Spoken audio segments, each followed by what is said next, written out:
is Paul Jackson, and he's going to be talking about changing the world one conversation at a time. Paul, over to you. Thank you very much, and welcome to the cabaret. Oh, that was yesterday.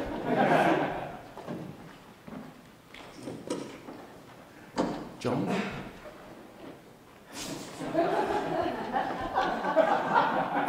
His holiday photos are very nice, but not much help to me as a timer. Good. So, the call comes in. Would you like to do a TED Talk? Moments of excitement. Who's heard of TED Talks? Wow, yes. So they've become very popular. They were set up by a guy called Chris Anderson. And when I was a young journalist, I was talking to a guy called Chris Anderson, who was a trainee journalist on the same newspaper. And he was a quiet, intelligent bloke, but didn't seem to stand out from the crowd of people in the newsroom. And I left the newspaper, he left the newspaper, and 15 years later, I met Chris Anderson again. We were both flying kites on my local playing fields in Bath. And it was the same Chris Anderson, and his children were the same age as my children, going to the same school. And he'd set up a company, a publishing company called Future. And he sold that company a couple of years later for £60 million.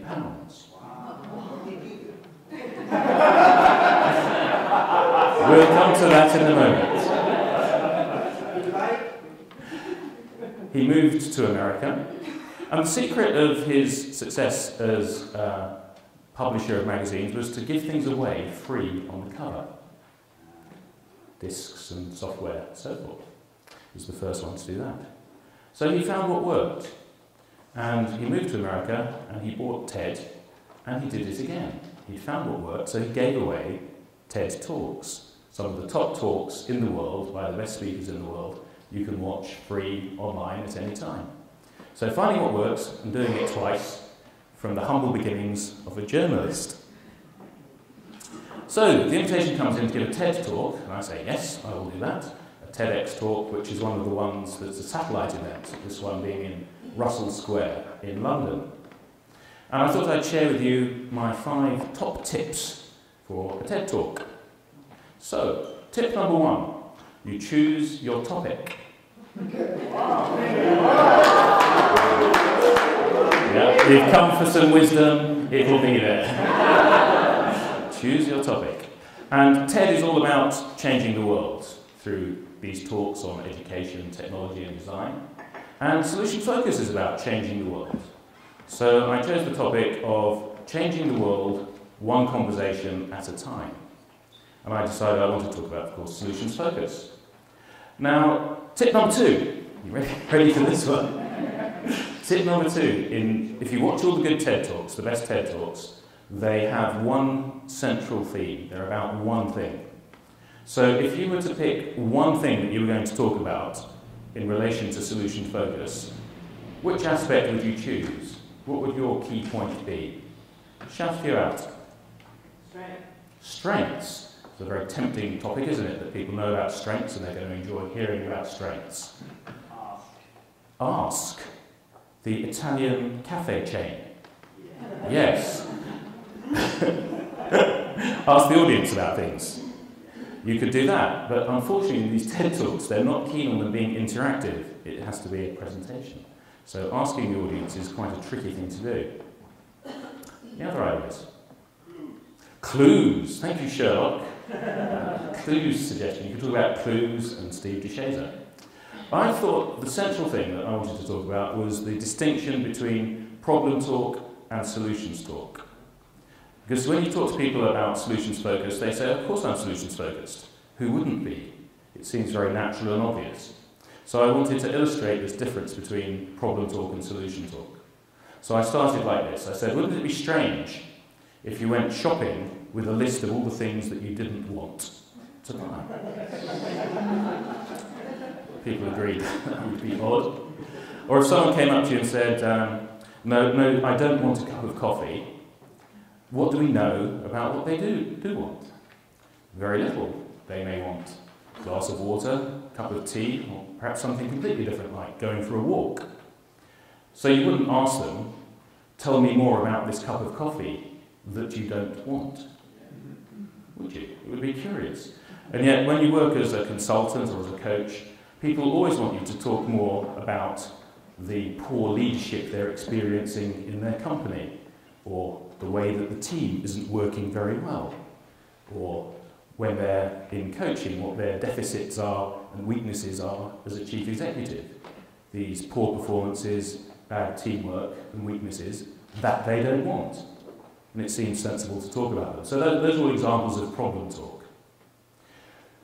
Now, problem talk can be useful. It has its place if you've got a mechanical issue or a roof needs fixing, and it's the same as all the other mechanical issues in the roofs. They can be fixed by analysing the problem and then fixing it. So you don't, if you, for example, go into a garage with a flat tyre on your car, you don't want the mechanic saying to you, tell me about a time when your tyre was working well. Should be irritating, pretty irritating. So problem talk has its place, but some of the best conversations that people have, the ones that do change the world, one conversation at a time, tend to be solutions talk.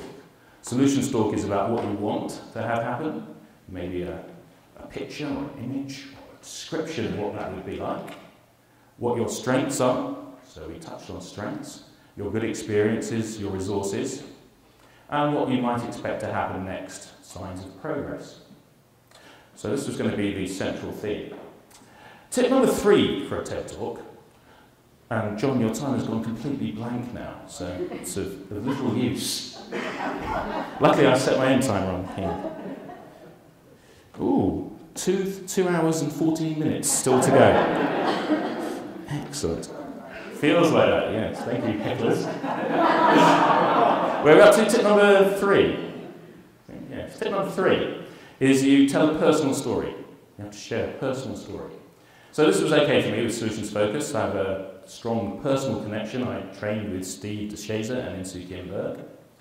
I co-founded Sol, which has had 11 wonderful conferences, international conferences, plus the satellite conferences. I co-wrote 2 books about Solutions Focus, one with Mark, one with Janine.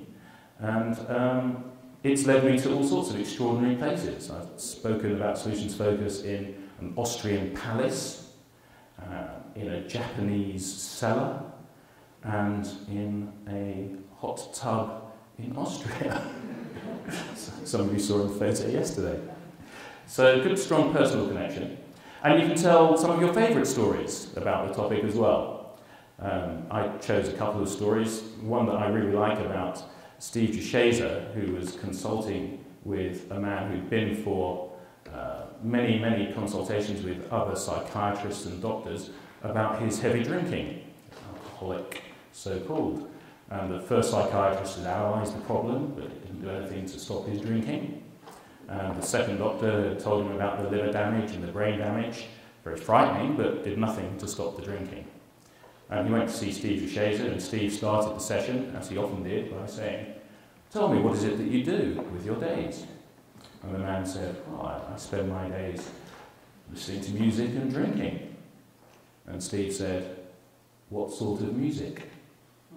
This led to a conversation about his enjoyment of music, his hobby, he liked playing in a band, air guitar, and possibilities of change and progress through his strength, his passion, the thing that he enjoyed, the music. And I told a second story, which came from the work of Bjorn and Eva, when they were working with Kraft, one of the very few controlled studies that shows how successful Solutions Focus is as an approach within organisations. Very rare, there's only controlled studies on what happens in organisations at all, so Solutions Focus coming out well was no surprise. The story I liked was about persistent underperformance.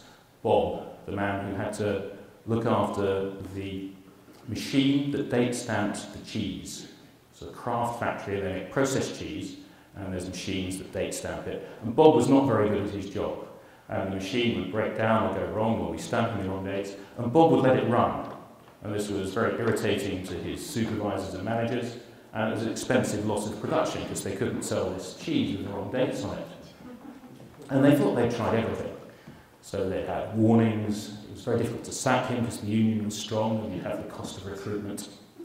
And they put up notices and they'd given Bob his appraisal interview, but Bob didn't seem very interested. Luckily, this manager had been learning solution-focused coaching and thought he could try something different. So next time the machine went wrong, he watched Bob carefully, and Bob watched the machine, and Bob did nothing. Eventually, he stopped the machine. Supervisor came and said, Bob, thank you very much for stopping the machine then. If you'd let that run any further, we'd have lost a lot more cheese, and that would have been very bad for the plant. So thanks, well done. Bob looked a little bit puzzled. Life went on, and the machine went wrong again a few days later. And this time, Bob stopped it a little bit sooner than he had previously. The supervisor came up and said, that's great, Bob, thanks very much. How did you know to do that? And Bob said, well, you can hear the machine when it's going wrong. It sounds different. The engine's not the same. And next time, he stopped it faster. And within a couple of weeks, Bob would become a fascinated expert on keeping this machine absolutely meticulously running. And this was one example of how solution-focused coaching spread throughout the plant. And this plant outperformed the identical craft plant that had not had solutions focus across the way.